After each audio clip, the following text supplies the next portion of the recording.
পাগল আসামিরা ধরাই দেয় রে ফেন্সির বোতল নয় পাগলের কারখানা দুনিয়াটা পাগলের কারখানা পাবনা নয় পাগলের কারখানা দুনিয়াটা পাগলের কারখানা হাসপাতালে গিয়া দেখি ডাক্তার পাগল রোগীরা সব ধরাই দেয় রে ফেন্সির বোতল হাসপাতালে যাইয়া দেখি ডাক্তার পাগল রোগীরা সব ধরাই দেয় রে ফেন্সির বোতল পাবনা ওই পাগলের কারখানা দুনিয়াটা পাগলের কারখানা পাবনা ওই পাগলের কারখানা দুনিয়াটা পাগলের কারখানা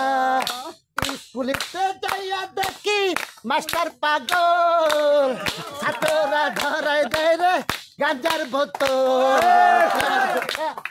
পাগলের কারখানা দুনিয়াটা পাগলের কারখানা ভাই ভাই ভাই ভাই ভাই আমার কথা শোন আচ্ছা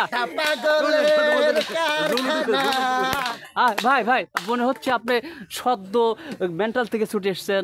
আরে কোন কি ওখানেও 6 বছর ছিলেন? ওখানে 6 বছর ছিলেন, অভিজ্ঞতা আপনার আছে। ওখানে পাশাপাশি লেডিস টু জেন্টস মাকামাকি কি একটা অবস্থা। তাহলে সেইখানেও ছিলেন আপনি? আর এখানে কয়দিন আইছেন? এখানে কেবল আসছি, এলাকায় মাত করে ফেলাইছি ভাই। তাই না? এই যে সব ভাই বোনরা আছে এখানে, তাই না? তাহলে সবার পক্ষ থেকে আপনাকে ধন্যবাদ। ধন্যবাদ আপনাকে ধন্যবাদ, সকল ডিস্ট্রিক্ট বাংলাদেশকে ধন্যবাদ। প্রিয় দর্শক ধন্যবাদ সবাইকে, আপনাদের সবাইকে ধন্যবাদ। আসসালামু আলাইকুম ওয়া রাহমাতুল্লাহ।